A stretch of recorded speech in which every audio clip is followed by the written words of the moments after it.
Ito ang totoong pag-ibig. Sabi niya, we know love by this, that He laid down His life for us, and we ought to lay down our lives for the brethren.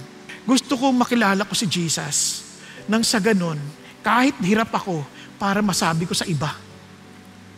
Gusto kong pagbutihin ko yung aking ginagawa para makilala nila si Jesus. Gusto ko kahit ayaw ko tong tao na to, mamahalin ko to para makilala nila si Jesus.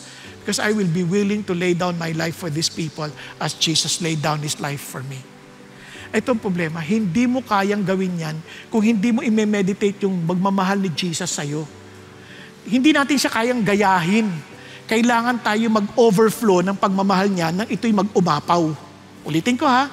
Yung iba pipilitin, gagayahin ko siya. Mabibigo tayo.